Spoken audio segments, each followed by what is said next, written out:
El escritor Imanol Canellada presenta su más reciente obra, su novela Cuerpos sin nombre, en un presente distópico, en un tiempo absurdo e insólito, gobernado por repulsivos seres multicolores, una extraña enfermedad que se manifiesta a través de abscesos con rostros humanos que brotan en cualquier parte del cuerpo, se disemina entre los familiares de las personas desaparecidas. Dentro de este aterrador contexto, una familia busca a su hija. Mamá, ejemplo de resistencia y determinación, se une a un colectivo de mujeres que desentierran cadáveres en el desierto. Papá, atrapado en su propia espiral de angustia, se embarca en peligrosas caminatas nocturnas. Y hermano, por su parte, inicia accidentalmente un movimiento estudiantil que pretende visibilizar a las víctimas. Todo es narrado desde la perspectiva de hija, quien los observa desde un no lugar muy cercano al de sus pesadillas. El cuerpo sin nombre de Imanol Canellada le da un rostro nuevo al género del hiperrealismo, una perturbadora novela donde resulta imposible distinguir la fantasía de la estremecedora realidad. Y con nosotros esta mañana Imanol Canellada. Imanol, ¿cómo estás? Buenos días. Buenos días, Juan Carlos, qué gusto escucharte, qué placer. Has escrito sobre temas de coyuntura y los has llevado a novelas, La Guardería ABC, El Litio, Los Desaparecidos. ¿Por qué esta fijación, Imanol, en los temas de coyuntura? Bueno, pues yo creo que tiene que ver con mi formación periodística, que sí. Y todos esos años en los que estuve ejerciendo el periodismo, desde la crónica, desde el reportaje, la entrevista, creo que marcó de alguna manera mi obsesión por ciertos temas, pero además también porque creo que la literatura no solamente es un ejercicio estético, un ejercicio sibarita para élites que buscan una satisfacción sensorial, lo cual está muy bien. Cuidado, no estoy criticando ese tipo de literatura, me parece fantástica, yo la consumo también, me gusta esa literatura, pero creo que la literatura también puede ser una estrategia y una herramienta maravillosas para abordar temas que nos atraviesan como sociedad y que nos condicionan, que condicionan a los habitantes de esta sociedad, y además sobre todo que expresan quiénes somos, ¿no? Que muestran nuestros peores rostros, nuestros demonios, nuestros fantasmas, nuestras degradaciones, ¿no? Como entramado social, y por algún motivo que no sabría decirte, tal vez tendría que ir a sí. psicoanálisis, es algo que también que me obsesiona y que me motiva para escribir, ¿no? También escarbar en esos lugares oscuros. ¿Cómo le haces para hacer tuyo el dolor? Por ejemplo, el dolor de una familia con una persona desaparecida, el dolor de madre, el dolor de padre, el dolor de hermano, el dolor de hija. ¿Cómo le haces para hacer tuyo ese dolor y para poderlo reflejar en esta novela? Pues fíjate que es una buena pregunta, y no es fácil de contestar, porque de hecho en esta novela me interesaba sobre todo explorar la parte más íntima de esa familia, ¿no? Que busca a su hija, y que bueno, es una novela, como bien dice el texto que leíste, que está escrita en clave de lo fantástico, de lo insólito, ¿no?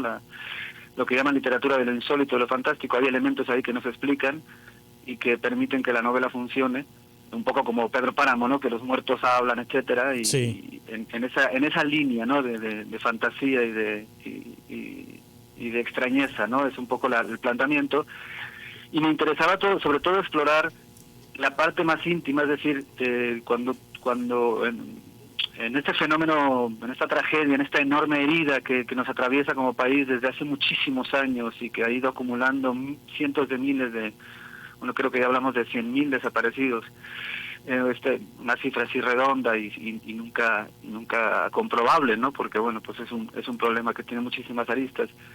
El enfoque público está ahí, ¿no? Conocemos a las asociaciones, a los grupos, a los colectivos de buscadoras, de buscadores.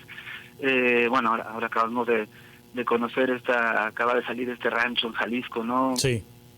Que de hecho en la novela se aborda también este tipo de espacios donde se regresa, digamos, a la esclavitud más extrema y a los sistemas de producción más medievales y de explotación absoluta, ¿no? también en la novela se aborda esto, pero me interesaba la parte íntima, la parte del día a día, de cómo vivir, cómo se vive, cómo se enfrenta, cómo papá enfrenta su trabajo cada día a partir de esto, porque la vida continúa. Tú tienes a un familiar desaparecido, tu hija desaparece, o tu hermano, tu marido, tu mujer desaparecen, y la vida continúa. Y además pasan los días, pasan los meses, tienen que enfrentar la incapacidad, la indolencia, la corrupción y la complicidad muchas veces de las autoridades en estas desapariciones, y la vida continúa, y hay que levantarse cada día, y hay que desayunar y comer y cenar y trabajar, y entonces, bueno, me interesaba mucho explorar esa parte. La novela sí se aborda la parte más pública de todo esto, sí hay momentos en la novela en que vemos como la exploración en el desierto de las fosas, etcétera, pero es muy menor. Me interesaba mucho más qué pasa entre ellos, entre los miembros de la familia, entre el papá, mamá, el hermano. Y ninguno tiene nombre en la novela, por eso esta cuestión de tienen son calificativos, sí. ¿no? Es papá y es mamá y es hermano, nada más. Pues es que hay más de 100,000 papás, hermanos, hermanas e hijas. Exactamente, por eso no tienen nombre, y están ahí, y me interesaba mucho cómo se existe, cómo existen. Entonces, ¿cómo se hace para penetrar ahí? Bueno, es algo que nos regala la literatura, la posibilidad de, a partir de la empatía, a partir de un ejercicio de lo posible, porque obviamente una novela nunca es sobre la realidad real, verdadera, sino sobre lo posible. Es un ejercicio de exploración de lo posible, de cómo puede ser o cómo pudo haber sido, ¿no?, esta situación. Y en ese resquicio que te deja el cómo puede ser esto, cómo pudo haber sido, uno lo que hace es un ejercicio de autocontemplación y de reflexión sobre qué significa para uno es ser humano, uno tiene personas que ama alrededor, y puede a partir de la imaginación hacer un ejercicio de qué significaría perder a esa persona, ¿no? ¿Qué significaría para ti de pronto que un hijo ya no estuviera ahí? Esa angustia, ese dolor. Y bueno, a partir de ese ejercicio uno va construyendo los personajes y los va alimentando también de lo que conoce, de lo que ha visto, ¿no? En mi caso como periodista, pues en algún momento dado pude acceder a ciertos testimonios de ese dolor, de lo que significa que desaparezca o que muera un hijo, etcétera. Y bueno, a partir de todo eso, de todos estos elementos, de todo este material, uno va construyendo los personajes y trata de que esos personajes existan en una verdad, que es la verdad de la propia novela, no es una verdad de la realidad es otra cosa. Sí. Una novela es una novela, pero que aspira a una verdad, le llamamos verosimilitud, y desde ahí se va tejiendo esta idea, ¿no? Esta idea del dolor, este espejo del dolor, este espejo del resquebrajamiento, este espejo de la angustia, etcétera, ¿no? Sí. ¿Qué pasaría si una mamá buscadora lee tu novela? ¿Se va a sentir identificada? Híjole, no sé, yo quisiera, me encanta, me gustaría mucho que pasara eso, porque entonces creo que pude acercarme de alguna manera, de una manera muy mínima y muy pálida a ese inmenso dolor, si lograra identificarse, ¿no?, en alguna medida. Pero no me atrevo a decirlo, no me atrevo a afirmarlo. Sí es una aspiración, y sobre todo no solamente para esas personas, y si esa mamá que lee, esa mamá que tiene una hija, un hijo desaparecido y lee una novela y de alguna manera se identifica con ciertos pasajes o ciertos momentos, pero sobre todo aquellos que no tenemos una persona desaparecida, y que a través del dolor de estos personajes podamos entender el dolor de esas personas, porque sí hay un terrible silencio en torno a este fenómeno, ¿no? Sí. Hay una indiferencia, hay una invisibilización que a mí me parece terribles, y que tiene que ver con cómo el Estado mexicano ha construido ciertas narrativas en las que ha dejado toda la responsabilidad a quien desaparece y a los familiares de los que desaparecen, ¿no?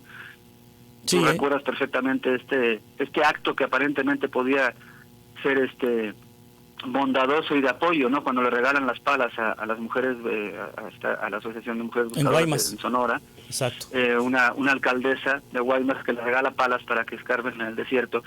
Eso es de un cinismo, ¿no?, y me parece que es muy simbólico. Y si uno lo pone en una novela, la gente no se lo creería, diría, no, esto es una novela. Y sin embargo la realidad es tremendamente insólita y fantástica cuando se trata de este tema, y por eso también elegí este tono, ¿no?, y esta forma de narrar desde lo fantástico, desde lo insólito, porque realmente lo que nos sucede es algo que rebasa cualquier tipo de raciocinio, ¿no? De análisis racional, no es posible, ¿no?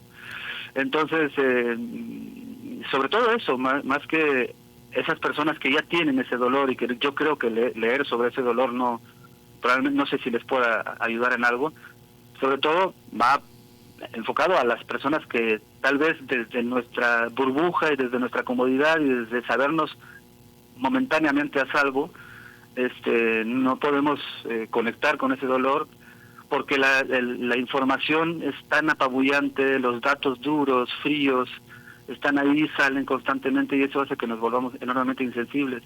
Pero si nos volvemos insensibles, entonces la insensibilidad nos lleva a la indiferencia, y la indiferencia es el campo más fértil para que esto siga sucediendo. Sí, hablas de que en la novela, el hilo conductor de la novela es la fantasía, es asuntos que pueden resultar no naturales, o asuntos que pueden resultar con una explicación fuera de lo natural. Esto de que se manifiesta una extraña enfermedad a través de abscesos con rostros humanos que brotan en cualquier parte del cuerpo en los familiares de las personas desaparecidas, pues es que, no pasa en la realidad, obviamente. O sea, no va a andar una persona con rostros en su cuerpo, pero sí en la mente es como para volverse loco, ¿no? Sí, es un poco llevar me interesaba, en este caso específico, hay otras situaciones que se viven en la novela, empezando por la voz narradora, que es la de la chica desaparecida, pero que nunca se aclara de dónde está en un no lugar, al lugar donde van los desaparecidos hasta que se resuelve, ¿no? Hasta que se encuentran vivos o muertos, pero mientras esa persona desaparecida no aparece, bien su cadáver o bien viva, está en un no lugar, y me imaginé este no lugar como un espacio desde donde narraba la chica cómo su familia la busca ella misma, ¿no? Desde ahí ya hay este elemento un poco fantástico e inexplicable. Y en el caso de los abscesos, de estos bultos de carne que aparecen en diferentes partes del cuerpo de los familiares, y que poco a poco van adquiriendo el rostro de la persona desaparecida, yo quería encarnar eso, que cómo la ausencia y la desaparición de alguien, la culpa, el dolor, la añoranza, la tristeza, la melancolía, porque hay un montón de elementos. En el caso, por ejemplo, de los padres, cuando se tratan de mujeres, de chicas jóvenes o adolescentes, hay una enorme culpa, ¿no? ¿Qué hicimos? No la protegimos, no, porque eso me consta, porque lo he escuchado, que lo dicen, que lo manifiestan, ¿no? Esta enorme culpa de decir, no la cuidamos suficientemente bien y por eso no está, ¿no? Todo eso quise que se convirtiera en algo verdaderamente físico, que se manifestara, que se convirtiera en una enfermedad, y eso me ayudaba también a través de estos símbolos fantásticos, me ayudaba a expresar con mayor contundencia esta herida, ¿no? Pero también porque se convierten en enfermos sociales, ¿no? Y es una metáfora que utilizamos constantemente, ¿no? Es una enfermedad social, la descomposición, las desapariciones, la violencia, la muerte. Pero ¿qué pasa cuando esa enfermedad, que es una metáfora en términos de discurso, ¿no? Enfermedad social, la enfermedad del cuerpo social, etcétera, ¿qué pasa cuando se materializa? Cuando realmente encarna en los cuerpos que son atravesados por este dolor.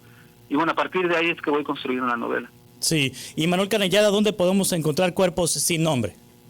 Pues afortunadamente, bueno, salió con Tusquets Planeta, que pues es una editorial que distribuye en todas las librerías, así que me consta que está en las librerías en Hermosillo, está ahí, las que existen en Hermosillo, y también a quien le guste leer electrónico, también en todas las librerías virtuales, en la mayoría está, lo pueden solicitar al nivel electrónico, lo pueden solicitar a la editorial La Planeta para que se lo envíen a domicilio, y también está en audiolibro, en fin, está totalmente cubierta la distribución, no hay excusa, si alguien la quiere leer realmente la va a encontrar en cualquiera de los formatos que le guste y en cualquiera de las librerías, y pues ojalá se acerquen y se sumerjan en la novela. Y Manuel Canellada, muchas gracias por aceptar esta conversación, estamos en contacto. Al contrario, gracias a ti, Juan Carlos, qué gustazo escucharte, un abrazo. Igualmente. Muchas felicidades por tu programa. Igualmente, Imanol. Es el escritor Imanol Canellada, Cuerpos sin nombre.